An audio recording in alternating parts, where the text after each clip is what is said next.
लखिया अपने खेत पर हल चला चला के थक चुका था। आह, का फायदा इतनी गर्मी में हल चलाने से, मिलता तो कुछ है नहीं। इतनी मेहनत करने के बाद भी 2 वक्त का खाना बड़ी मुश्किल से मिल पाता है।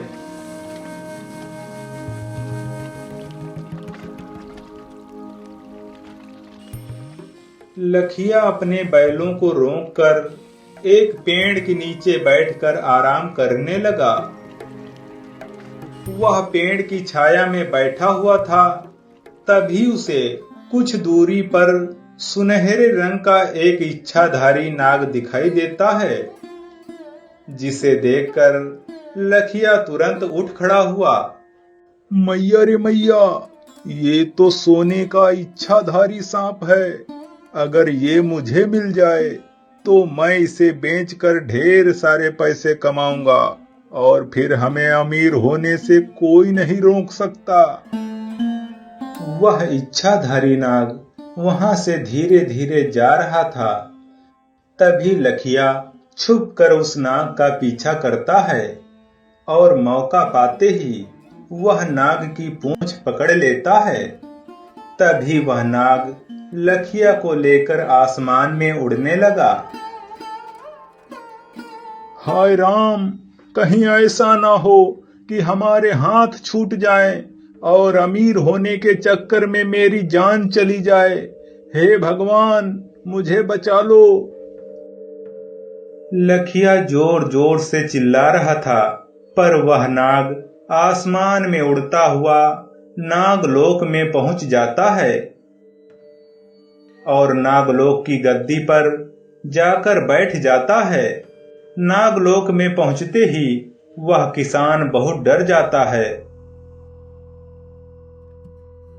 अरे भगवान, ये कैसा अनर्थ हो गया है। अमीर होने के चक्कर में मैंने अपनी जिंदगी को दांव पर लगा दिया है। हे नागराज, मुझे क्षमा कर दो। मैं लालच में आकर यहाँ आ गया हूँ। मुझे अपने घर जाने दीजिए। मूर्ख इंसान, इस नागलोक में इंसानी लोगों का आना मुश्किल ही नहीं, नामुमकिन है।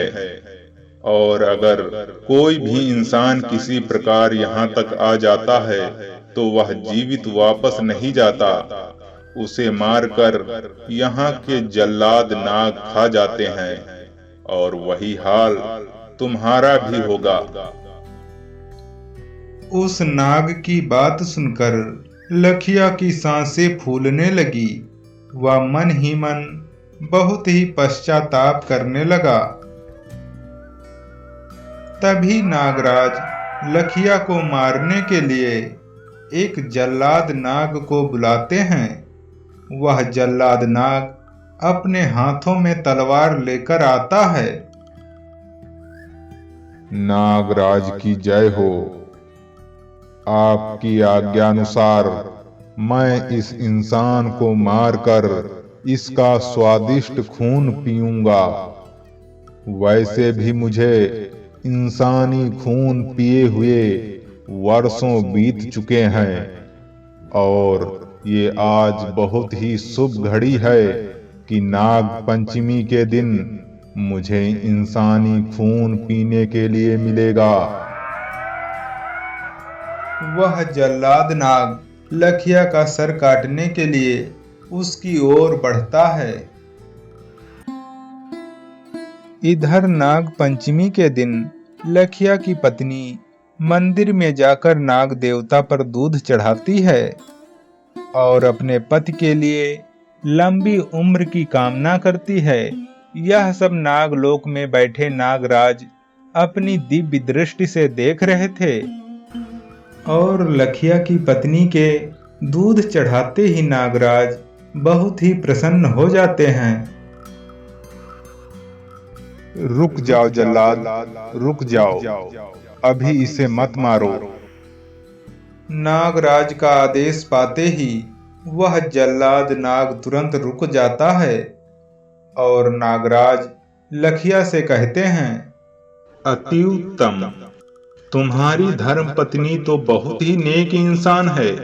मैं उस पर अति प्रसन्न हूँ और मैं तुम्हारे धर्म पत्नी के अच्छे कर्मों के कारण तुम्हारी जान बख्श देता हूँ, क्योंकि उसने तुम्हारी लंबी उम्र की कामना की है।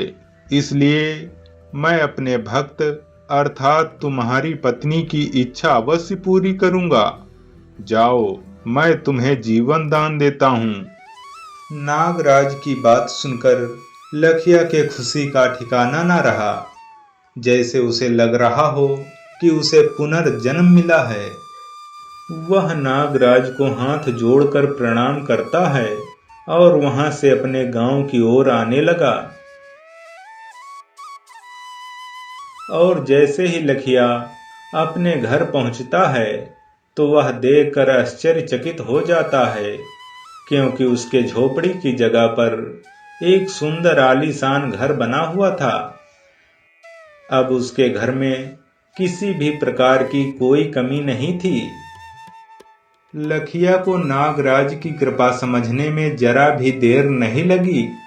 वह अपनी पत्नी से सारी घटना को बताता है तो दोनों हाथ जोड़कर नागराज को धन्यवाद देते हैं और खुशी खुशी अपना जीवन बिताने लगे।